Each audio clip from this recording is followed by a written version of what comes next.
بسم اللہ الرحمن الرحیم۔ حج کا تیسرا دن۔ حج کے تیسرے دن ہمیں 6 کام کرنے ہیں۔ نمبر 1، صبح طلوع ہونے سے اچھی طرح روشنی پھیل جانے تک مزدلفے میں ٹھہرنا اور دعا میں مشغول رہنا ہے۔ نمبر 2، طلوع آفتاب سے پہلے مزدلفے سے منا کے لیے روانہ ہو جانا ہے۔ نمبر 3، منا میں آخری جمرہ جس کو بڑا شیطان کہتے ہیں اس پر 7 کنکریاں مارنا ہے۔ نمبر 4، کنکری مارنے کے بعد قربانی کرنا ہے۔ نمبر 5، قربانی کرنے کے بعد بال منڈانا ہے۔ نمبر 6، مکہ مکرمہ جا کر طواف زیارت کرنا ہے۔ تو یہ 6 کام ہمیں تیسرے دن کرنے ہیں، یعنی 10 ذی الحجہ کو۔ اس کے کچھ احکام میں آپ کے سامنے بیان کر دیتا ہوں تاکہ یہ تیسرا دن ہمارا صحیح گزر جائے۔ یہ یاد رکھیے کہ مزدلفے میں ٹھہرنا واجب ہے اور اس کا وقت جو ہے صبح صادق سے لے کر طلوع آفتاب تک ہے۔ تو البتہ صبح کی روشنی خوب پھیلنے تک وقوف کرنا سنت مؤکدہ ہے۔ جب سورج طلوع ہونے والا ہو تو مذکورہ اذکار جو آپ کر رہے تھے یا کثرت سے تلبیہ پڑھ رہے تھے اس کے ساتھ یعنی یہ مذکورہ اذکار کرتے ہوئے منا کی جانب روانہ ہو جانا ہے اور وہاں موجود اپنی رہائش گاہ پر پہنچنا ہے۔ منا میں آپ کو 3 دن رہنا ہے، یعنی 10، 11، 12 ذی الحجہ۔ نیز طواف زیارت کے لیے انہی 3 دنوں میں سے کسی ایک دن مکہ جانا ہے اور طواف زیارت کرنا ہے۔ منا پہنچ کر 3 کام ہمیں ترتیب سے کرنے ہیں۔ پہلا کام، جمرہ عقبہ کی رمی۔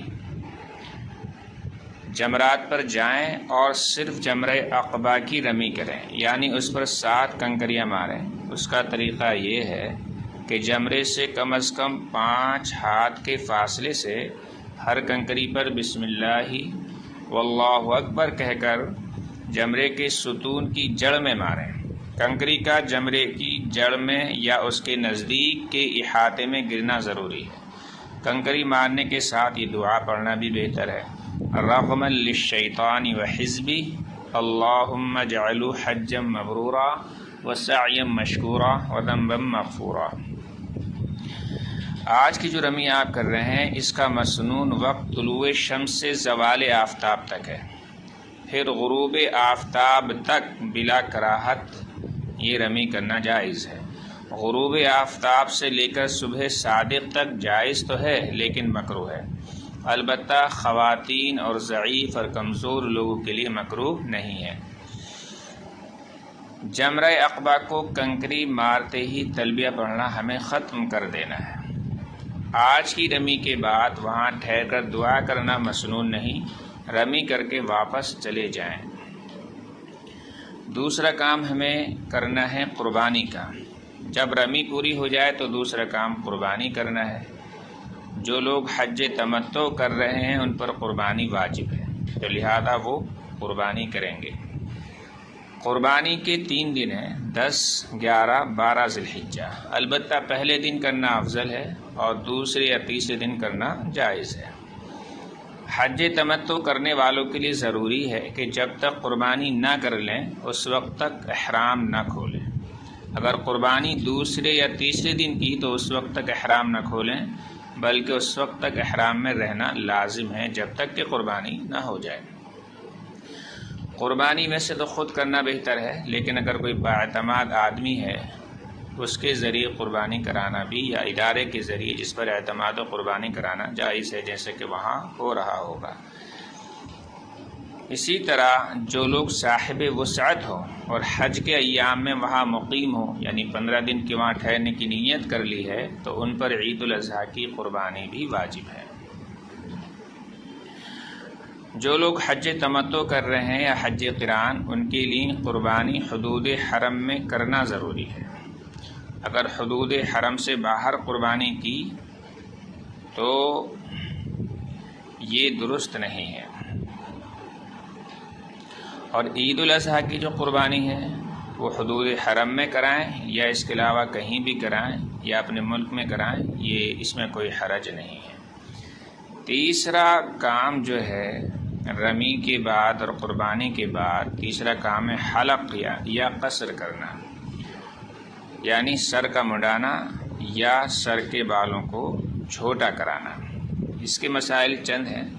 حج کا حلق یا قصر مینا میں کرانا سنت ہے، اور حدود حرم میں ہر جگہ جائز ہے۔ ہاں، اگر حدود حرم سے باہر جا کر کسی نے حلق یا قصر کرایا تو دم لازم ہو جائے گا۔ یہ 4 کام بتائیں۔ نمبر 1 جمرہ عقبہ کی رمی، نمبر 2 قربانی، نمبر 3 حلق یا قصر۔ یہ 3 کام تو ایسے ان میں ترتیب واجب ہے، یعنی پہلے رمی کریں گے، پھر قربانی کریں گے، پھر حلق کریں گے۔ لیکن جو چوتھا کام ہے طواف زیارت، اسے پہلے بھی کر سکتے ہیں، بعد میں بھی کر سکتے ہیں، اس میں ترتیب رکھنا ضروری نہیں ہے، البتہ ترتیب مستحب ہے۔ اور یہ طواف زیارت جو ہے حج کا اہم رکن ہے اور یہ فرض ہے، اور یہ 10، 11، 12 میں کسی بھی دن کر سکتے ہیں، لیکن 10 میں کرنا بہتر ہے۔ اور 10 ذی الحجہ کو طواف کرنا بلکہ سنت ہے، اور 11، 12 کو کرنا جائز ہے۔ اس لیے احرام کھول کر عام کپڑوں میں طواف زیارت کے لیے مکہ مکرمہ جائیں اور طواف زیارت کر لیں۔ جب طواف کر چکیں تو واپس مینا آ جائیں اور رات کا قیام مینا میں کریں۔ طواف زیارت کے چند مسائل ذہن میں رکھیں۔